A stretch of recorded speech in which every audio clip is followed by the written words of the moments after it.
Brigitte Nielsen, who, again, this is her film debut, is just woefully miscast as Sonja, as Red Sonja.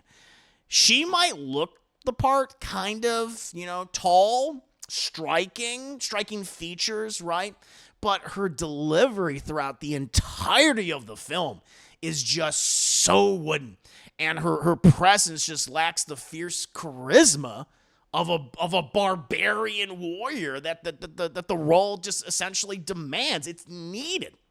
Instead of embodying, the voluptuous she-devil, with a sword, Nielsen just comes off as someone awkwardly reading lines at a table read, like reading them for the first time. So there is a new Red Sonja movie that came out a couple of weeks ago, and I've actually been meaning to watch it and also review it. However, I have not reviewed nor have I watched it.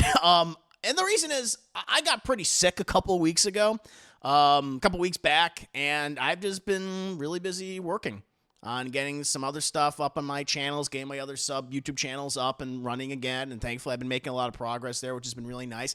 And again, I just haven't had the time to check it out. Or even check out some other things I've been meaning to watch. That's at least half the reason, I suppose. I really just don't want to watch it either, mostly because it looks really, really bad. Just a cheap kind of film that looks like it was solely made to just retain the rights to the Red Sonja character, right, to the property. And despite all that, I like the Red Sonja character. I've read her comics, and I enjoyed those stories, other stories that have featured her. And I've always wanted the character to have a successful adaptation over the years, over the decades. And the problem is, like, this movie, at least from what I can see, it just doesn't look like that's what it is. It doesn't look like a very good adaptation. And, previous attempts like the 1985 film certainly weren't either. But we did a watch party in honor, I guess in this case, in dishonor of the release of the new movie. And I just want to talk about the 1985 film. I've wanted to talk about the movie. Plus, I just hadn't seen it in its full context before. I'd seen bits and pieces, chunks over the years, but never sat down and watched it all the way through. And I just wanted to do more retro reviews from our watch parties anyway. And we typically do at least 3 movies a week, either films that we've all seen before or haven't seen before. And I thought maybe I should just start reviewing some of these movies. I think that'd be kind of interesting, right? But in the case of Red Sonja, just to back up for a bit in general, people don't know. Red Sonja is a sword and sorcery character or heroine.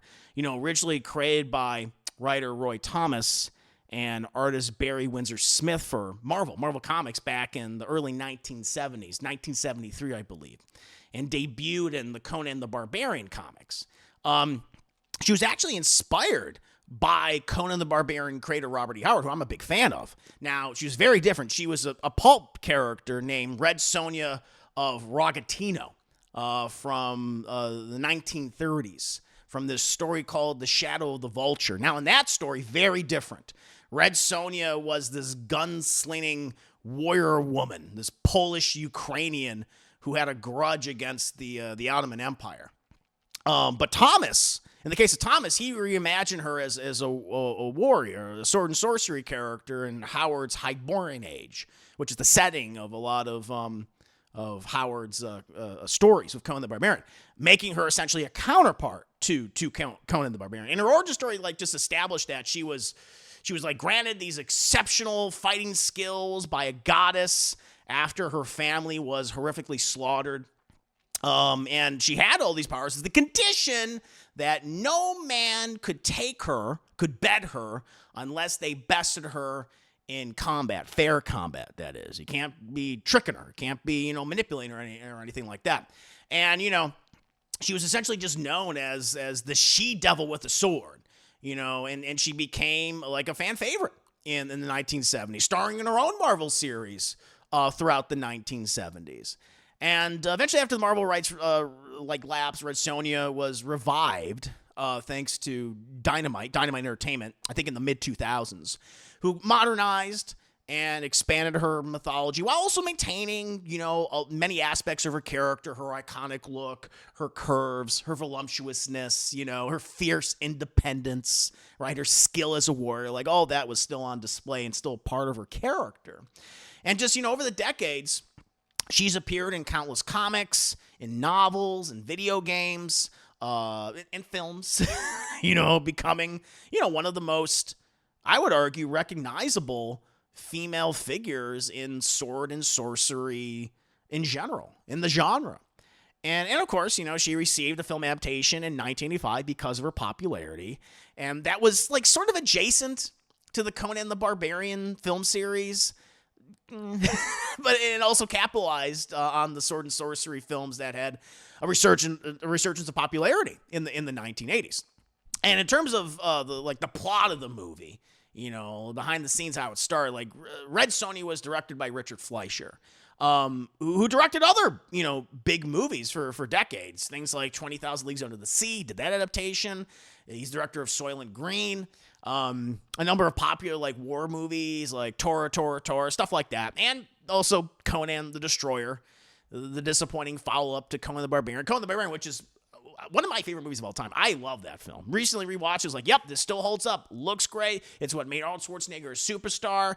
James Earl Jones is excellent as Thulsa Doom in that movie. I just love the aesthetic of those films, of that film, I should say. I mean, it's what popularized the sword and sorcery subgenre again in the 1980s. It's just, I think it's fantastic. I can put that movie on any time and just be completely enraptured by it. I want more fantasy movies. I want more sword and sorcery, dark fantasy movies like that nowadays, because those are just few and far between.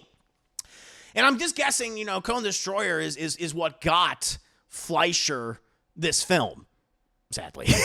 But the film essentially follows Red Sonja, woefully played by Brigitte Nielsen in her first film role, I believe, who again is this warrior blessed with supernatural strength, who vows a vengeance after this evil Queen Gedren, I believe her name is, essentially slaughters her family, kills her family, similar to the origin from the books, the comics. And when Gedren essentially steals this powerful object, this talisman, from this cult, it's the Lochnar from heavy metal. It's the Lochnar. It melts people. It doesn't like people. It hates men. It's very sexist, Chad. It's like, it is no problem with broads, right? No problem with broads. But if you got a penis, it's like, boom, I'm gonna erase you from existence. It's over for you. I'm gonna dissolve you, right? And Queen Gedren, she wants to use this thing for evil purposes, right? Destruction, all that, well, yada, yada. And eventually, Sonja, she joins forces with a warrior named Kalidor, Prince Kalidor, who's essentially Conan the Barbarian. Everything but name. And also just a band of unlikely allies. Fat guy, little Asian boy, got all that backing her up right there. And the quest essentially just, tests Sonja's resolve. She has to fight deadly enemies and also maintain her vow, that she can't, wed or bed any man unless they defeat her in combat, which actually happens quite often in the movie. But now, Red Sonja was meant to be like this super fun sword and sorcery film. It was riding the sword and sorcery wave that Conan the Barbarian started.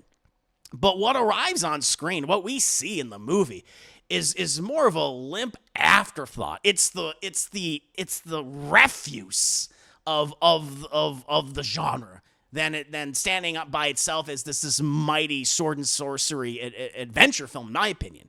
The film just wastes such a cool character, potentially iconic film character, on a cheap-looking production, just featuring super clumsy performances and dialogue that sounds like it was first drafted on the back of a napkin, not going through any rewrites whatsoever. Brigitte Nielsen, who again, this is her film debut, is just woefully miscast as Sonja, as Red Sonja.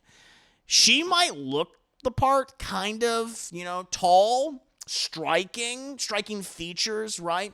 But her delivery throughout the entirety of the film is just so wooden. And her presence just lacks the fierce charisma of a barbarian warrior that the role just essentially demands. It's needed. Instead of embodying, the voluptuous she-devil, with a sword, Nielsen just comes off as someone awkwardly reading lines at a table read, like reading them for the first time. And a lot of other people don't fare any better, like Sandahl Bergman, who was, again, very memorable in Conan the Barbarian as Conan's paramour, his equal in a lot of ways. She's like just reduced here to like a campy, one-note villainess, chewing, or at least attempting to chew scenery with all the subtlety of a Saturday morning cartoon. Like, I don't mind my villains being super over the top and exaggerated, and she's trying to work with the material that she's given, but the material is just not there. Like, the biggest thing about her that's like, isn't that weird, is that she's gay. And I'm like, look, she's gay. I'm like, okay, are we gonna do more fun with? Like, I'm all for a very foppish, over-the-top gay villain. Give me that. More, please, all right? There's a wonderful, infamous history of that throughout American cinema. And I'm sorry, honey, but she's just not one of the iconic gay villains in film. She's just very well known. I don't really blame her, though. It's more the writing. It's more the direction in this film, which is very piss poor throughout the entire movie. And the rest of the cast, particularly the sidekick characters, they veer between either irritating and forgettable. Fat guy, he's fat, right? That's what he's there to be. But he's just not funny. You could have done more with the fatness, but it's just not on display. And then you got Ernie Reyes Jr. as the little Asian boy. I mean, that's essentially what he is. He's like a little discount short round. They're not really doing much with him either. It's just disappointing. The lone bright spot, I would argue, in the film is Arnold Schwarzenegger as Kalidor, who's pretty much a stand-in for Conan the Barbarian, right? I mean, that's what he is. But they can't use the name Conan. They can't use Conan the Barbarian since Red Sonja, at least at the time, was just owned by a different studio. And the marketing for this movie, it's all focused. Like, you look at the poster. Look at the poster. Like, who's the biggest person in the poster? It's Arnold Schwarzenegger as not Conan the Barbarian. He's top billed in this goddamn movie, right? And, although he's misused, and he's certainly awkwardly shoehorned into the plot, Schwarzenegger, at least, I think, tries to breathe life into this film. There are shades of Conan, a lot of shades of Conan to his character. He's flashing the charisma and screen presence that has made him, certainly at the time, just a global superstar. Unfortunately, the problem is even his efforts can't elevate the flatness that surrounds him. He has no chemistry with Brigitte Nielsen, which is ironic because apparently they were dating at the time, or at the very least sleeping together at the time. And in terms of the aesthetics of the movie, visually, Red Sonja just looks so cheap. Like, I love the visuals for Conan the Barbarian. Maybe there's some dated aspects to that movie. You can pick and choose, but there's like scope, there's scale, like where they film, like on location. Like it looks great. They filmed that movie in Spain, and it looks really, really good. The sets here feel like they're just borrowed from like a high school play. There's a lot of styrofoam, a lot of cardboard. The costumes are just clunky looking. They're garish. And the action sequences themselves, they just lack any real energy or danger. The sword fights are just so stiff. They're really stiffly choreographed, more lumbering than thrilling. And then the special effects, particularly like around the magic talisman, the Lochnar, as I like to call it, they're just so laughably dated, even by the mid-'80s. We already got like a lot of impressive films by this point. We already had, like Star Wars and Empire Strikes Back and Return of the Jedi, and all of those are infinitely better looking than something like this. And then there's the dialogue. Wooden, stilted. Thankfully, though, often unintentionally hilarious, which I do appreciate that. the characters kind of speak, many of the characters kind of speak with this pompous, faux, epic tone that makes you wonder if, like, anyone involved had actually read the dialogue aloud before they started shooting, before they put it on camera, before they were on camera, I should say. And instead of, like, just heightening the fantasy, atmosphere, it just drags every scene down into comedic parody. Like, there's not a scene that's the equivalent of, like, the Riddle of Steel that opens up Conan the Barbarian. There's no scene with, like, a James Earl Jones type, Thulsa Doom, who is just talking about, like, steel is weak, boy. Flesh, that is true. Like, stuff like that. That's what we need. Everything about this movie just feels like a much lesser version of Conan the Barbarian. Even the opening of the film, like, I don't care. The movie's been out for like nearly 40 years now. I mean, actually, exactly 40 years now at this point, which is crazy. But you know how, like, the opening of Conan the Barbarian, where, first of all, you just have that incredible score. You're introduced to Conan's people, the Sumerians, right? And that culture. You meet his dad, and his dad's, like, educating him, talking about the Riddle of Steel, and he's talking about their god, Kram, all that. The hell with you. And you get, like, an idea of him, and you see his childhood and him growing up and having to be on the wheel of pain and being the sole survivor of all the other children in his village, and then becoming a gladiator and all that, eventually being freed, and then the rest of the movie happens. This movie opens up with Sandahl Bergman as Queen Gedren, who is just like, I'm gay and I want a new lover, and Brigitte Nielsen's like, ew, you're gay, no thank you. And then it just cuts, and we just assume that Sandahl Bergman just killed all of Red Sonja's family, but we don't see it on camera. Like, we don't see any of that. And we just find her, and she's just rescued by this terrible effect who's supposed to be a god, and she's imbued with all the powers and stuff. He can't sleep with no man and everything unless he defeats you in combat. And he can't wedge you and bed you unless he's better than you. It's kind of fucked up. And it's like, all that's, like, taken away. Like, we need that in order to feel invested in the character. I would like to see some of that. I think that would be interesting. Like, we got that with Conan very early on, and we're to the point where it's like, he went through all this shit. Like, I want him to get vengeance on James Earl Jones. James Earl Jones fucking fed his dad to dogs, and he cut his mom's head off. Fuck him. That's shitty. Like, I want to see that play out. And we just don't. It's just like, she's instantly great. She's a warrior because some goddess was like, all right, well, what happened to you? Pretty shitty. I'm gonna give you a power up. I'm gonna give you a fucking magic mushroom, a power boost. There you go. But you can't sleep with no man. She's like, all right, fine. And that's just disappointing. It just feels like they're cutting out some of the most captivating, interesting, compelling aspects of the Red Sonja character, just so we can get to the better parts of the movie, right? And it's just, there's just no better parts in this movie. Arnold Schwarzenegger as Kalidor, who I would argue is the best part of this movie, he's more of a hero than even Red Sonja is throughout the film. Even though, like, you're saying that, okay, Red Sonja is the lead of this movie, and it's her story, and she's, like, this woman of action, Kalidor, Arnold Schwarzenegger, Conan, he's essentially, like, rescuing her throughout the film. He's the one that kind of pushes the plot forward the most, initially saving the one of the cultist girls who's protecting the Lochnar, informing Red Sonja of what's going on. He's the one that rescues her from Pat Roach's, evil, bandit gang. He's the one that rescues her from the weird robot serpent in that water segment. It looks terrible. And even at the end of the film, he's the one that ends up kind of saving the day for the most part. So, like, this is supposed to be a Red Sonja movie. It doesn't feel like a Red Sonja movie.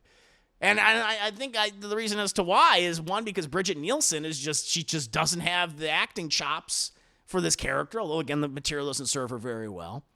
And Arnold Schwarzenegger is just more interesting as not Conan. And in the end, Red Sonja, to me, it's a prime example of how not to adapt pulp-inspired material. You gotta lean in the pulp. You gotta have fun with it. And so much of this movie just isn't fun. It has flashes of camp. And that might make it appealing for those who enjoy watching cinematic train wrecks, like we do, for our watch parties. And it certainly is fun to mock and talk over with friends. No question about that. But as an actual film, it just fails nearly every other test of competence. It's an interesting failure.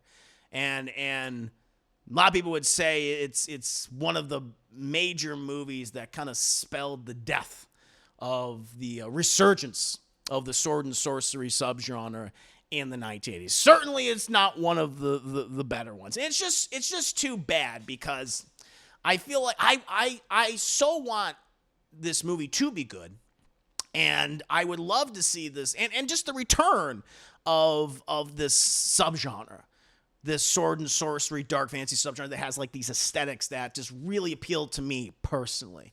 You know, that they're not just present in Conan the Barbarian, but are also present in things like The Dark Crystal, The Never-Ending Story, Labyrinth, something about that. And I'm hoping that we'll see the return of that one day in some form. There's certain filmmakers I feel like can replicate that, who have actually done it successfully.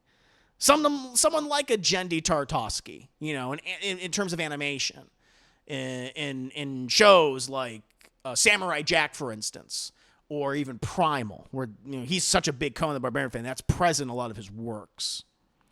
Or even someone like Robert Eggers, Bobby Eggers, I like to call him. You see flashes of that in something like The Northman. It's like, oh, he could do like a really great Conan movie. He could do like a really good Red Sonja movie.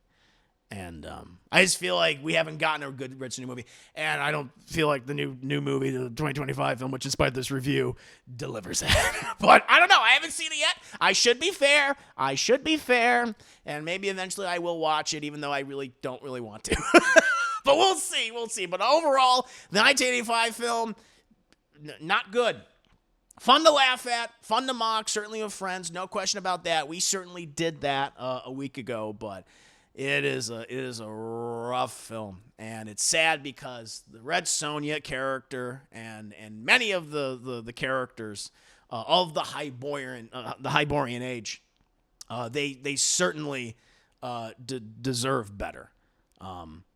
Robert E. Howard's world deserves better. What about you guys? I'm curious. What do you think about, the 1985 Red Sonja movie? Did you dislike it as much as I did? Would you like to see this character handled better? Would you like to see the return of kind of like dark fantasy 80s sword and sorcery movies? I know they can never be exactly replicated, but at least would you like to see someone adhere to maybe those sensibilities? Because I feel like we just haven't gotten that. We haven't gotten that type of film in decades. Let me know. What about you, chat? How do you feel about Red Sonja? Do you have any interest in sword and sorcery movies like of this type?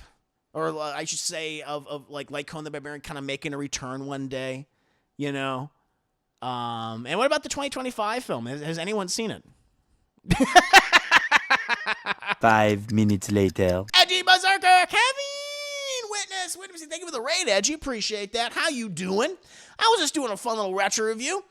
Everybody know you're doing, so yay, thank you. Thank you so much. Thank you, Edgy. And as always, chat, be sure to check out Berserker streams. Follow or subscribe to her Twitch and her YouTube. And also commission her for some artwork. Very talented, Edgy Berserker. Let's see here. Bat Boy, another case of a final film made by former legend Richard Fleischer, who brought great films like Fantasy Voyage and Soylent Green. Yeah. He's a baby surf ninja in this, Ernie Reyes Jr. Oh, man. That movie is 3 years younger than me. Wow. Interesting. The Wheel of Pain. It'll fuck you up, man. We're getting a new Deathstalker film in our year. I did see it. Yeah, apparently Patton Oswalt's in it. I wonder if that's... I shouldn't get my hopes up.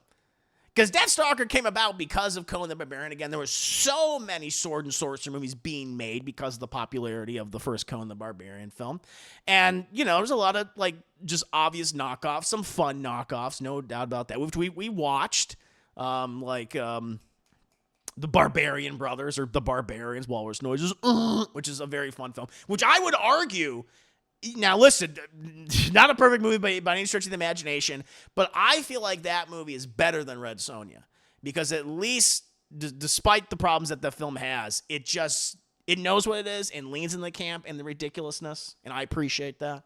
Where so much of Red Sonja is just like, and again, really it's because of Brigitte Nielsen. She really brings down this film. But Barbarian Brothers, infinitely better. The true successor to Conan the Barbarian, in my opinion. But yeah, I'm interested in that new Deathstalker film. I'm hoping it's good.